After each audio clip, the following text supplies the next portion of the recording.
নমস্কার বন্ধুরা, আবার চলে এলাম নতুন একটা ব্লগ নিয়ে। তো আমি ঝুম্পা বলছি ডায়মন্ড হারবার ছোট্ট একটা গ্রাম থেকে। তোমরা সবাই কেমন আছো বন্ধুরা? আশা করি ভালো আছো, আমিও খুব ভালো আছি। তো চলো কোনো কথা না বলে আমাদের ব্লগটা এখান থেকে স্টার্ট করা যাক। আমি সকালে উঠলাম, সকালে উঠে আজকের জানি না কেন খুব তাড়াতাড়ি ঘুম ভেঙে গিয়েছিলো। ঘুম ভেঙে যেতে আমি ভাবলাম হয়তো অনেকখানি বেলা হয়ে গেছে। তো গেটটা খুলে দেখছি বাইরেটা একদম অন্ধকার, তখনও পর্যন্ত দিনের আলো দেখতে পাওয়া যায়নি।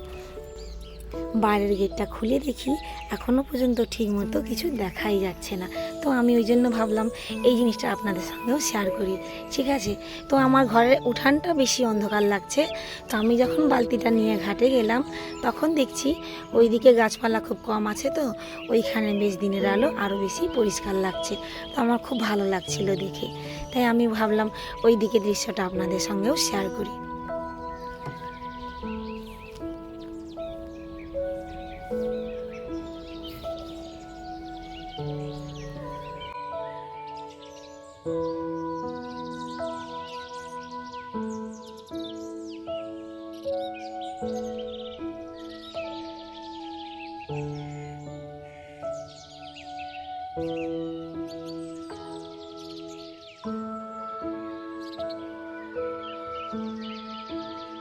আবার ঘাট থেকে ঘরে এসে চতুর্দিকেটায় একটু পর্দাটা সরিয়ে দিলাম, দিয়ে তারপরে আমি ভাবলাম যে তাহলে বাসি বাসনগুলো এখানে গ্যাসের কাছে সব রাখা আছে, এগুলো আগে বাইরে বের করে নিয়ে তারপরে অন্যান্য কাজ করব।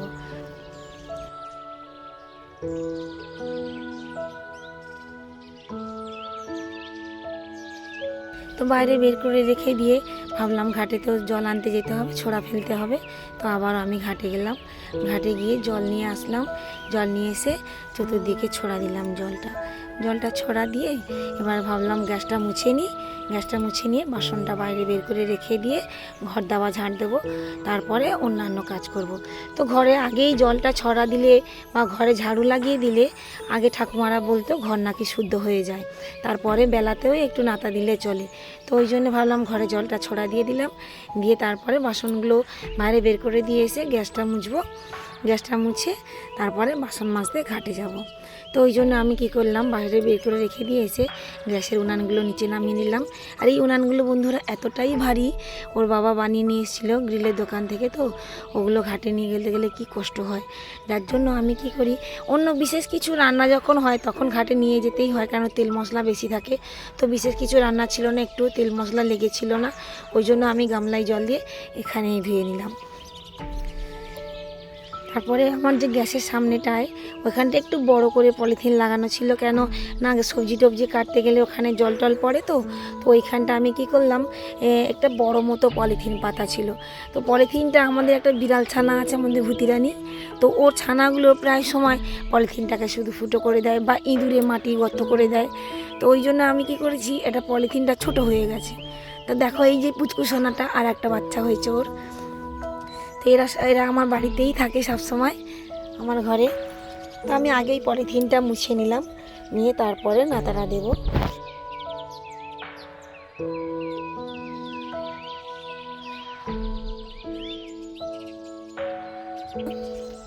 তো আগে আমি ঘরটা ঝাড় দেওয়ার আগে এদিক থেকে জামা কাপড়গুলো নিয়ে ওদিকে রাখতে গেলাম। তো আমার গোটা দাবা ঘরে এত জামা কাপড় থাকে বন্ধুরা, গোছানোর তো জায়গা কুলোয় না। এই দাবায় ওই দাবায় আল্লাতে জামা কাপড় ধরে না। 5 জনের জামা কাপড়, তো বাচ্চারা আছে বুঝতেই তো পারছেন, বাচ্চাদের জামা কাপড় সব থেকে বেশি হয়। তো যাই হোক, এগুলো কাচতে যাব বলে গোছাচ্ছিলাম, তারপরে ঘরটা আমি ঝাড়ু দেবো। ঘরটা ঝাড়ু দেওয়া হয়ে গেলে বাসন মাজতে যাব। তো এই ঘর থেকে ওই ঘর পর্যন্ত আমি ঝাড়ুটা দিয়ে দিলাম।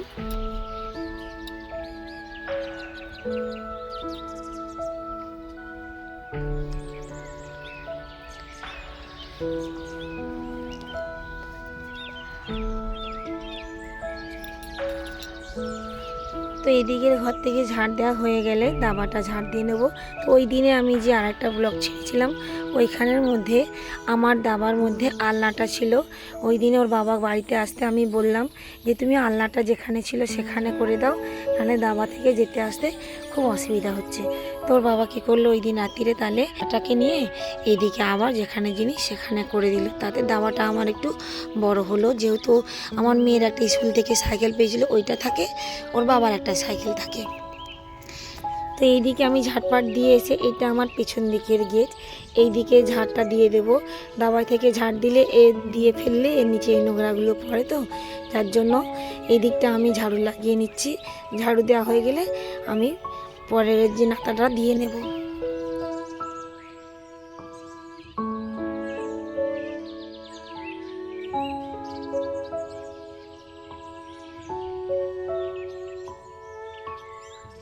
এই যে সিলটা রয়েছে, সিল কিন্তু প্রত্যেক দিন বাসি সিল ধোয়া অত্যন্ত দরকার। এগুলো আমার দিদিমা থেকেই শেখা, কারণ আমি মামার বাড়িতে বড় হয়েছি, মার কাছে ছিলাম না। তো আমার দিদিমা বলতো, মামিও বলতো যে বাসি সিল ধুয়ে রাখলে সংসারের জন্য খুবই ভালো হয়। তো যাই হোক, আমি প্রত্যেক দিনই মনে করে এই সিলটা, আমি বাসি সিলটা প্রত্যেক দিনই ধুই, তারপরে আমি পুরো বাড়িটা নাতা দিয়ে নেব। চৌকাটটা তো জানোই বন্ধুরা, চৌকাটটা আমি রেগুলারে মুছি, এগুলো আমি কোনো দিনই বাদ দিই না। চৌকাটটা আমি পরিষ্কার প্রত্যেক দিনই করি, যেদিন আমি বাড়িতে থাকি না সেদিন আমার মেয়ে করে দেয়। তো এই যে আমার একটা বিড়াল ছানা বসে আছে, এইবারে আমার ভুতুর ছানা হয়েছে, তো একটু অসুস্থ আছে, ওই জন্য এত ছোট। তো যাই হোক, ও এখন অসুস্থ আছে। এর আর একটা ছিল বনু, সে মারা গেছে, এখন বর্তমান দুজন রয়েছে।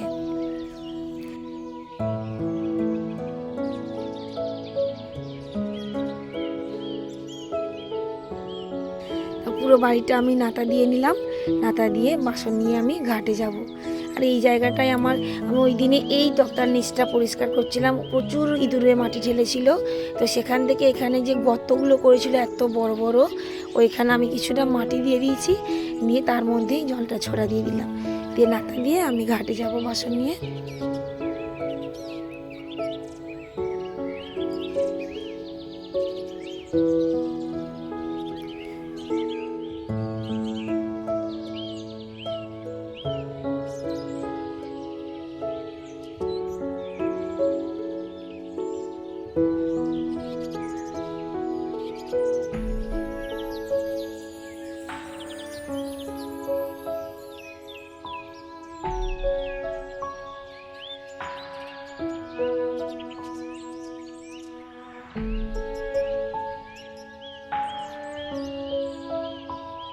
এই বাসনগুলো নিয়ে আমি ঘাটে যাচ্ছি।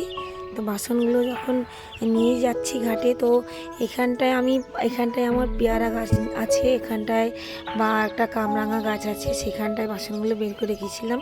তো এটা আমার শাশুড়ির বাড়ি, যেটা আমার বাড়িটা দেখা যাচ্ছে, এটা আমার বাড়ি না, আমার বাড়িটা হচ্ছে পুরোটাই মাটির আছে।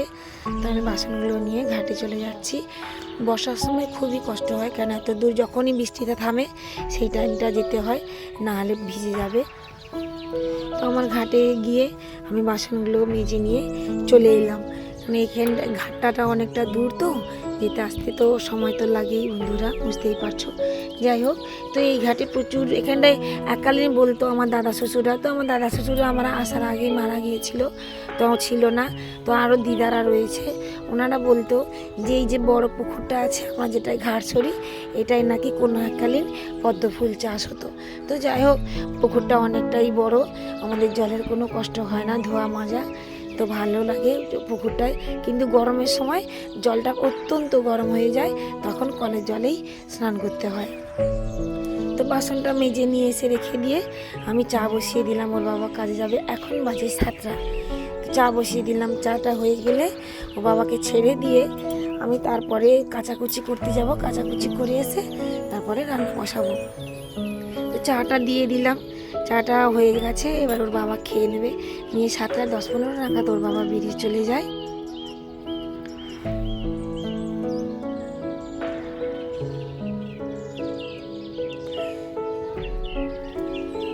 তারপরে ঘরে আমি ভাবলাম অনেক দিন থেকেই কিছুটা ঝুল হয়েছিল, ঝুল আমার না ঝাড়লেই নয়, তো আমি ঝাড়ি সবসময়ের জন্যই ঝেড়ে দিই, যে হয়তো ঘরে ঝাড়ু লাগাতে লাগাতে হয়তো ঝাড়ুটা একটু বুলিয়ে নিলাম, তার জন্য ঝুলটা কিন্তু পড়ে যায়। তো যাই হোক, আমি দেখলাম লাইট জ্বলছে, লাইটের আশেপাশে যে মাকড়সায় যে বাসা ফাঁদ বাঁধে না, ফাঁদের মধ্যে দিয়েই নানা সতেরো ঝুল জমেছে, আর মাকড়সাও রয়েছে। মাকড়সাগুলো বাসা বাঁধলেই দেখবে ঝুলোতে বেশিই ধরে। আলমারির মাথায় যে এই আমার মেয়ের হাতের কাজ, আমার মেয়ে আঁকা শেখে, তো আঁকার হাতের কাজগুলোর মধ্যে এত ঝুল হয়েছিল, নোংরা লাগিয়ে দিয়েছে। পলিথিনটা ওদিকের একটা পলিথিনের কোনটা সিলিংয়ে খুলে দিয়েছে। তো আজকের আমার কুমড়ো নিয়ে আসা হয়েছে, কুমড়ো আলুর তরকারি হবে, আর যে মুরগির ছাল হয় না, ওইটা আজকের আমাদের তরকারি হবে। কুমড়ো কাটাকুটি শেষ, পুরো কমপ্লিট হয়ে গেল। তারপরে আমি কড়াতে বসিয়ে দিলাম পেঁয়াজগুলো দিয়ে মাংসটা তুলে দেবো, রান্না করে নেব। নিয়ে তারপর রান্না শেষ করে যাবতীয় যা কাজ করার, তো সবই আর এক টাইমে হয় না, তাড়াহুড়ো করতে গেলেও হবে না, সময় তো দিতে হবে। তো বন্ধুরা, আমি ভিডিওটা এখানেই শেষ করছি। ভিডিওটা কেমন লাগছে কমেন্ট বক্সে অবশ্যই বলবে। আমার ভুলভ্রান্তি হয়ে থাকলে আমাকে ক্ষমা করে দেবে, বা ভুল হলে কমেন্ট বক্সে আমাকে বলবে, আমি চেষ্টা করবো সেগুলো আবার শোধরাতে। তো নমস্কার বন্ধুরা, টাটা, সবাই ভালো থাকবে।